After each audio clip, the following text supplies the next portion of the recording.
Jumlah pasien demam berdarah di Kabupaten Ponorogo mulai merangkak naik yang cukup signifikan. Di salah satu rumah sakit di Ponorogo, pihak rumah sakit bahkan harus menolak kedatangan puluhan pasien baru karena keterbatasan ruangan.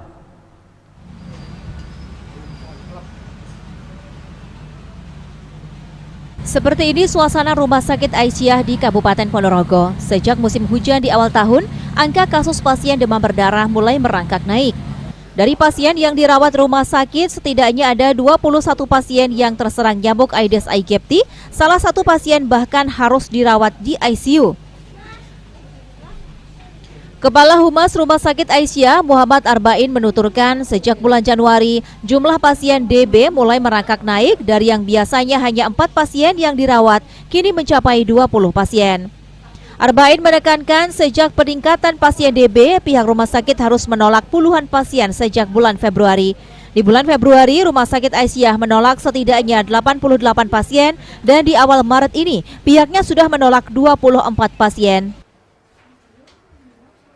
Untuk kasus DB, kasus DF itu mulai ada kenaikan mulai sekitar bulan Januari, jadi mulai merangkak naik hingga sekarang. Tapi sebenarnya kalau kita bandingkan dengan tahun yang lalu, insya Allah sebenarnya ya masih di bawahnya, karena saat ini dirawat pasien itu kalau hari-hari biasa itu hanya sekitar 3-5 lah maksimal.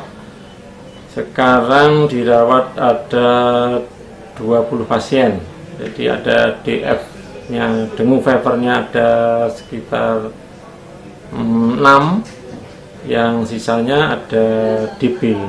Bahkan ada satu pasien yang masih di ICU. Pak sempat menolak pasien atau seperti apa Pak? Dengan naiknya DB ini?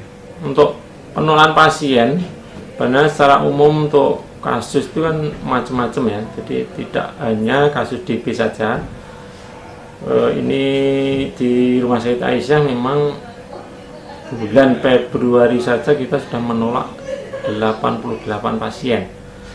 Ini bulan Maret sampai dengan tanggal 4 ini kita sudah menolak 24 pasien. Tapi untuk kasus memang merata, jadi banyak kasus, ada stroke, ada DM, ada paru, ada DB juga. Sementara itu, Kepala Dinas Kesehatan Kabupaten Ponorogo, Diah Ayu Puspitaningarti menjelaskan bahwa di rumah sakit memang untuk penyakit dengue fever dikategorikan demam berdarah. Hal ini untuk menjaga hal yang tidak diinginkan. Namun pihaknya saat ini hanya menggunakan data dari program pemerintah yang tidak sebanyak data dari rumah sakit. Ada diagnosa yang seperti dilakukan teman-teman rumah sakit, tidak apa-apa. Demam misalnya, demam dengue sudah dimasukkan di DBD, itu nggak apa-apa, karena itu untuk mengantisipasi supaya tidak terjadi hal-hal yang tidak diinginkan. Tetapi kalau kami di program demam itu belum kita masukkan di pelaporan demam berdarah, gitu loh, intinya seperti itu. Paham ya teman-teman semua? Ya. Jadi total sampai Maret itu berapa? 7 sama 6, 13, ya, nggih, ya. Ya, sampai Februari akhir, nggih. Dari data yang tercatat di Dinas Kesehatan Ponorogo, untuk pasien DBD yang mengacu kepada program pemerintah, jumlah pasien yang dirawat hanya 13 pasien. Eka Patria, JTV, Ponorogo.